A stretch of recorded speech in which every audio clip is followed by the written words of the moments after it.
Hi hello friends welcome back to our channel. ఎవరైతే మన తెలంగాణలో ఆసరా అలాగే చేయూత పెన్షన్ పొందుతున్నారో వాళ్ళకైతే మరోసారి శుభవార్త చెప్పింది ఈసారి ప్రభుత్వం. సో దీనికి సంబంధించిన శుభవార్త ఏంటంటే, గతంలో ఏదైతే హామీ ఇచ్చిందో హామీ ప్రకారంగా డబ్బులైతే ఇస్తామని చెప్పడం అయితే జరిగింది సీతక్క అటు రేవంత్ రెడ్డి గారు. సో ఒక్కసారి మనమైతే పూర్తి ఇన్ఫర్మేషన్ ఈ వీడియోలో మాట్లాడుకుందాం కాబట్టి వీడియోని మాత్రం మీరైతే చివరి వరకు చూడండి.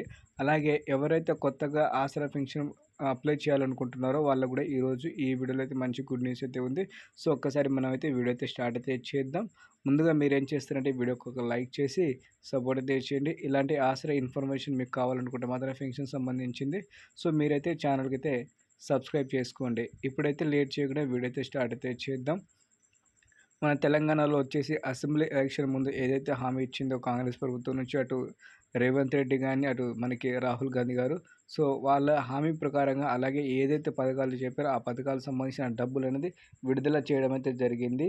సో దాంట్లో భాగంగా వచ్చేసి మనకైతే ఆసరా చేయూత పెన్షన్ ఏదైతే ఉందో 2,000 రూపాయలు తీసుకున్న వాళ్ళకైతే 4,000, అలాగే 3,000 రూపాయలు తీసుకున్న వాళ్ళకైతే 6,000 చేస్తామని చెప్పారు కదా. అదే హామీ ప్రకారంగా ఈ రోజున వచ్చేసి 13వ తారీఖు నుంచి అయితే ప్రభుత్వం దీనికైతే అమల్లోకి తీసుకొస్తుంది. దాంతోపాటు ఎవరైతే కొత్తగా అప్లై చేసి ఉన్నారో వాళ్ళ లిస్టులు కూడా ఈసారి అయితే యాడ్ చేయడం అయితే జరుగుతుంది. సో ఒక్కసారి మనకైతే అన్ని విధాలుగా వచ్చేసి మనకైతే ఈ రోజు నుంచి అయితే ప్రారంభం అవుతుంది ఈ ఆసరా చేయూత పెన్షన్ సంబంధించిన డబ్బులు అనేది.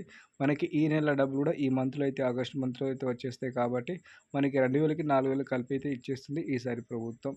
సో మీకైతే ఇన్ఫర్మేషన్ అయితే అర్థమైంది అనుకుంటూ, అలాగే మనకి కొత్తగా ఎవరైతే అప్లై చేసుకోవడానికి అయితే ఉన్నారో వాళ్ళకు కూడా మంచి శుభవార్త అయితే ఉందని చెప్పాను కదా. సో ఈ మధ్యలో కూడా వచ్చేసి మనకి ఆసరా పెన్షన్ సంబంధించిన అప్లికేషన్ కూడా తీసుకుంటుంది ఈసారి ప్రభుత్వం. అది అప్డేట్ రాగానే మీకైతే చెప్తాను. సో దానికి సంబంధించిన అర్హతగా మీకైతే తెలిసే ఉంటుంది ఏ ఏజ్ నుంచి ఏజ్ వరకు ఉండాలో. దాంతోపాటు వికలాంగులు కూడా మంచిగా మనకి వాళ్ళ బ్యాంక్ అకౌంట్లో డబ్బులు అయితే జమ చేసేస్తుంది ఈసారి ప్రభుత్వం. సో మీకైతే ఇన్ఫర్మేషన్ అర్థమైంది అనుకుంటున్నా ఫ్రెండ్స్. వీడియో కనుక మీకు నచ్చితే లైక్ చేసి ఛానల్కి అయితే సపోర్ట్ అయితే చేయండి. సో ఇలాంటి ఇన్ఫర్మేషన్ కోసం మీరైతే